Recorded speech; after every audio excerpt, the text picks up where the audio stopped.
Renovación. Un sacerdote le puede imponer manos a uno para renovarlo en el bautismo. Eso se puede hacer. En el curso de la vida en el Espíritu de la Iglesia Católica se imponen manos para recibir al Espíritu Santo, pero no porque no lo tenga, sino porque se renueva en el Espíritu la comunión con los sacramentos. Son cosas específicas para asegurarnos de que no estamos cometiendo una herejía y un pecado contra el Espíritu Santo. Entonces, ¿qué sucede con esto? El hombre vive una relación con Dios que está sujeta a la obediencia. Si el hombre desde pequeño se empieza a torcer, por ejemplo, la impureza sexual es uno de los caminos más apetecidos por el enemigo malo, del enemigo del alma, Satanás. Por esto, porque el diablo sabe que si él lo incita a fornicar, la meta del diablo ¿cuál es? Que la persona que está fornicando conciba. Y al concebir, ¿qué quiere el diablo hacer con la concepción de la vida? Asesinarla. ¿Y por qué? Primero, con la fornicación se violan 2 templos. Inclusive uno, porque la fornicación también existe en la masturbación. Porque la masturbación es un acto homosexual, o sea, sexo consigo mismo. Eso es un homosexualismo o lesbianismo. Por eso se degenera en homosexualismo o lesbianismo la masturbación. Y es un acto de impureza. Es lo mismo, en el mismo estado que la fornicación. Entonces, para fornicar se necesitan 2. Pero cuando uno tiene placeres consigo mismo sexuales, está fornicando consigo mismo. Por lo tanto, está fornicando con el templo de Dios. Con el templo que Dios le dio, donde debe llevar es el Espíritu Santo. Por lo tanto, ¿qué sucede? El diablo, su meta favorita es la impureza sexual, porque a través de esa comete los crímenes más grandes contra Dios, que es lo que él busca, burlarse de Dios. ¿Dónde está la imagen de Dios? En mí, en usted. Nosotros fuimos hechos a imagen de Él. Él nos odia por eso, porque lo ve a Él cuando nos ve a nosotros. Ahora, ¿cómo hace para burlarse de esa imagen de Dios? Pues haciendo cosas sucias con nosotros.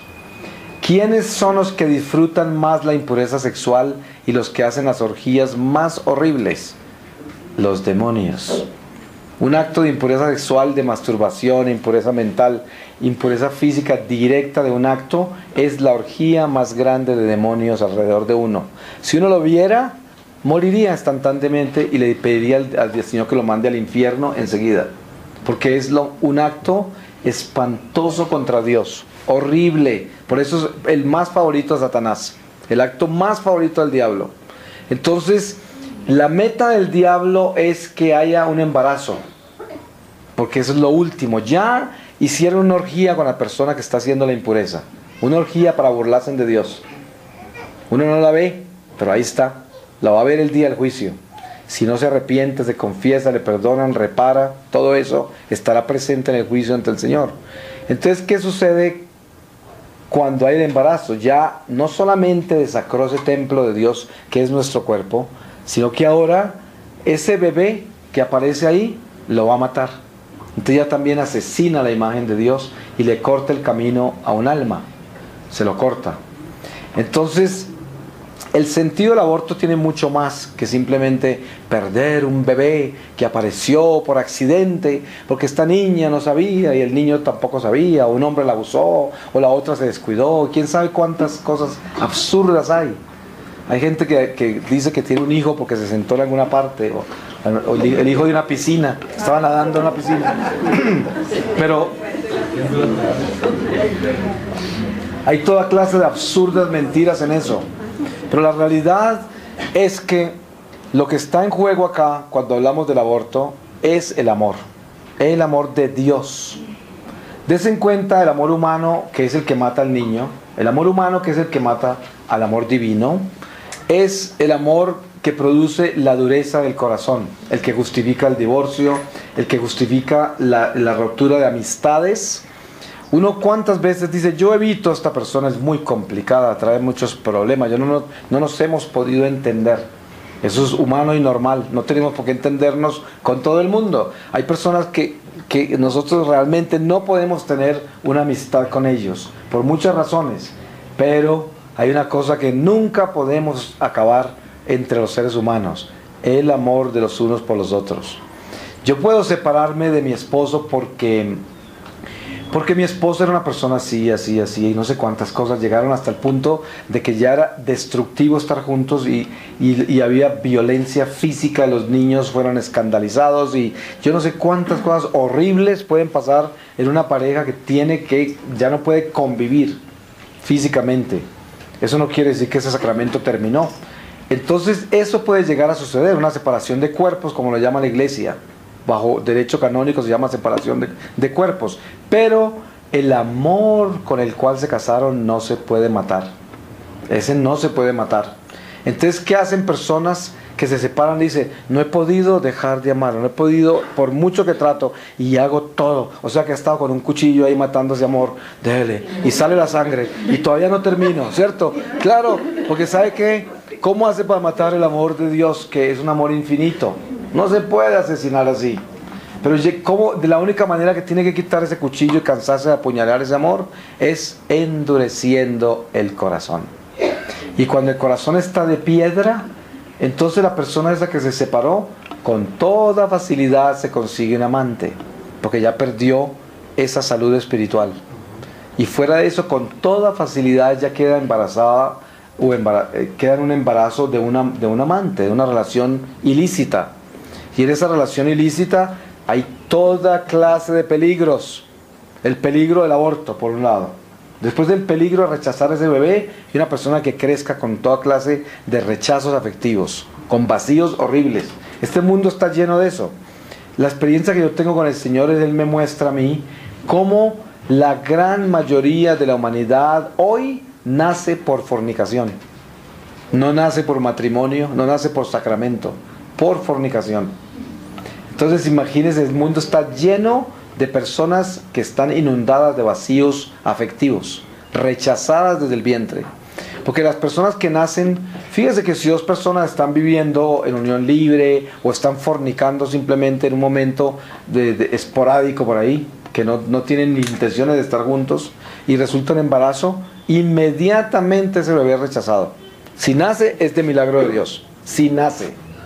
Y ya de por sí va a tener un problema para aceptarlo, para amarlo, porque de pronto le recuerda a la persona esa que ni la quería, o algo, o después ya se separa de esa persona después, porque era simplemente un amante, y es muy fácil dejarlo o dejarla. Entonces ese niño queda en la mitad, y ese niño toda la vida será... Hay gente que justifica y dice, bueno, por lo menos de esa fornicación me quedó este bebé que es mi vida. Claro, es la explicación que uno da para justificar el pecado. Pero tenemos que realizar una cosa, es un pecado, no el bebé, porque el bebé es un hijo de Dios y no tiene por qué cargar con las consecuencias de lo que hizo un ser humano. Pero el acto que uno cometió sí es un pecado y nunca se puede olvidar de eso. Es una realidad. Hay gente que predica diferente, pero claro, porque no quieren escandalizar a la gente o quieren tenérselos de amigos. Porque es conveniente predicar cosas que a la gente le guste. Pero mire, que Dios no permita que yo me ponga a predicar cosas para que ustedes me quieran a mí o me admiren. Prefiero que me tire al mar el Señor de cabezas de una vez, porque la realidad es que las verdades duelen. La verdad duele. Pero es mejor que nos duela en vida y no que nos duela en el tribunal del Señor, porque ahí ya no tiene remedio. Es mejor que usted se arrepienta hoy y que sienta las consecuencias de lo que hizo y le duela y lo llore y le pida misericordia al Señor ahora y se dedique a hacer sacrificios, a proteger la vida, a aconsejar matrimonios que no se separen, a aconsejar a la gente que se case por la iglesia, a hacer todas estas cosas el resto de su vida para que pueda reparar las cosas en lo que le queda, que quién sabe cuánto será, que de pronto no le queda mucho, lo más seguro es que no, porque la vida de nosotros ¿qué es? Un soplo. Entonces es mejor que le digan a uno la verdad, es mejor, gracias a Dios por eso, por la verdad. Entonces, el sentido del aborto comienza desde mucho antes. Cuando una persona ya aborta a un bebé, ya había abortado el amor desde hace mucho tiempo atrás. Eso nunca es un accidente. Jamás. El aborto no es una cosa esporádica. El aborto se estaba gestando ya en el corazón de una persona hace mucho tiempo, antes de siquiera quedar embarazada y antes de que la persona que embarazó al otro y fue parte de esa concepción allí pudiera tener decisiones tan horribles. Entonces uno comienza a abortar desde muy temprano en la vida. ¿Cómo aborta uno? Con el egoísmo. El egoísmo es un aborto. Claro, porque el egoísmo es el principio del aborto. El egoísmo es no compartir los juguetes de niño. Y se acostumbra uno a ponerse furioso cuando le toman el juguete y nadie lo corrige. ¿Y qué parece? Crece con esas posesiones y crece con ese egoísmo a las cosas materiales. No sabe compartir. Y nunca lo educan de niño. Hay padres que llenan a los hijos de juguetes y de cosas y de ropa y no les enseñan a compartir. Nunca. Y están llorando. Entonces dice, ¿quién sabe quién abusó a mi hijo? Y esa es mala compañía y el otro esto. Y siempre están protegiendo a ese hijo. Un hijo súper protegido. Y crean un monstruo egoísta que no sabe compartir nada. Ese ya es un potencial aborto. Claro. Porque si usted crea un hijo egoísta, ese es un potencial aborto del amor de Dios en todas las áreas. Matar un bebé va a ser lo más fácil del mundo después. Si ya abortaron el amor de Dios por el egoísmo, si ya tiene uno ese instinto de posesión de las cosas materiales, eso ya es el principio del aborto. ¿Cómo comienza el aborto? Poseyendo cosas. Un instinto posesivo es el principio del aborto. Porque yo poseo mi vida, entonces quiero defender mi vida primero porque yo la poseo. Es una posesión que tengo. Entonces si este bebé me perjudica mi vida, hay que matarlo. Si este matrimonio no me funciona porque me hace infeliz y es muy complicado, hay que asesinarlo. Porque yo crecí en el egoísmo y ya aborté el amor de Dios desde chiquito. Entonces toda mi vida es condicional. Toda mi vida, condicional. Depende de lo que más me conviene a mí. Entonces nosotros nos cambiamos de personas y de amigos y de situaciones humanas como cambiarnos de ropa. Porque es un artículo más de consumo. Porque ya no tenemos el amor de Dios. Porque somos el prototipo del abortivo. Somos un abortivo. Entonces, ¿qué sucede con el ser humano que vive en esa clase de desastre? En esa clase de pecado tan horrible. Miren ustedes que la iglesia nos ha enseñado, para los que conocen la doctrina, de que no se pueden usar anticonceptivos, no se pueden usar absolutamente nada de eso. Solamente la iglesia permite métodos naturales, porque si una persona se casó y tiene el sacramento de matrimonio es porque confía en Dios y le dice, Señor, yo confío en ti y por eso vine a este templo a consagrar mi vida en ti, sacramentalmente. Y yo confío en que todo lo que va a pasar en mi vida es tu voluntad en este matrimonio, porque voy a estar en obediencia a ti. Pero de repente después dicen, ¿qué tal que quedemos con un hijo ahora? No podemos porque no tenemos dinero, no tenemos empleo. Todas estas locuras que se ocurren en un momento dado, entonces a planificar. Ese es el aborto. Ahí comienza el egoísmo, el miedo justificado, porque yo no voy a tener suficiente para responder. Y de pronto llega donde un psicólogo ateo, un psiquiatra ateo, lo primero que le dice es, tiene que asegurar su felicidad personal primero, para que le pueda dar felicidad a los demás. Entonces, y vienen todas estas filosofías del diablo, para que una persona justifique esa planificación. Por eso, uno no puede planificar la vida. ¿Usted se imagina una palabra más absurda que esa? ¿Se imagina planificar la vida? Solamente escucha las palabras y verá que es un aborto eso mismo. Esa palabra es un aborto. La palabra planificar la vida, ¿no le suena a usted aborto? Claro que suena como aborto. Es un aborto. Entonces, si alguien le dijo, yo planifico la vida, yo aborto.